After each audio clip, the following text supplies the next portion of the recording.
America और Europe ये चाहते हैं कि कैसे भी करके ब्रिक्स बिखर जाए, उसको वो उपलब्धि ना मिले जो नाटो और G20 जैसे समूह को मिल रही है। और ये सारे देश ये सोच रहे थे कि जिस तरह चीन ब्रिक्स के विस्तार में लगा है वो भारत नहीं चाहता है, क्योंकि यहाँ चीन और भारत का 36 का आंकड़ा चलता है, जिससे इन देशों को ये लगने लगा कि भारत ही ब्रिक्स में आखिरी चोट करेगा। क्योंकि वेस्ट मीडिया की तरफ से ये आर्टिकल और न्यूज़ सामने आने लगी थी जिसमें यह कहा जा रहा था कि प्रधानमंत्री नरेंद्र मोदी ब्रिक्स की मीटिंग में साउथ अफ्रीका नहीं जाएंगे और वो वर्चुअली ही इस मीटिंग को अटेंड करेंगे।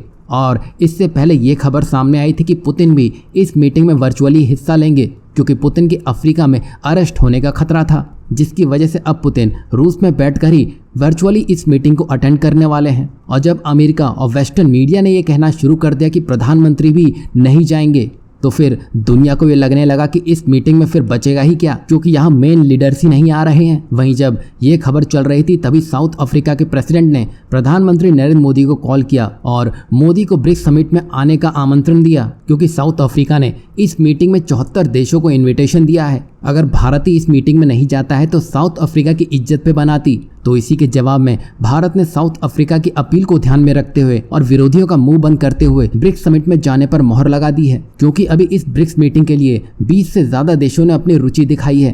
तो कुल मिलाकर ब्रिक्स आने वाले समय में G20 देशों को भी टक्कर देता नजर आने वाला है। वहीं चीन उन देशों को इसमें लाना चाहता है जो चीन की जी हजूरी करने में लगे हुए हैं। इसी के उलट भारत उभरते लोकतांत्रिक देशों को शामिल करना चाहता है। यही वजह है कि वेस्ट और अमेरिका ब्रिक्स को आगे बढ़ने नहीं देना चाहते, पर भारत के हालिया फैसले ने पूरी दुनिया को ही हैरान कर दिया है। जहां एक तरफ अमेरिका ब्रिक्स को आगे बढ़ने नहीं देना चाहता, तो दूसरी तरफ अमेरिकी कंपनियां भारत को ग्लोबल सुपर पावर बनाने में लगी हुई हैं। जहां हाल ही में अमेरिकी दिग्गज AMD ने भारत में $400 मिलियन का निवेश करके बेंगलोर में सबसे बड़ा R&D सेंटर बनाने जा रही है, जिसमें आगे चलकर वो भारत में चिप मैन्युफैक्चरिंग यूनिट भी लगाएगी।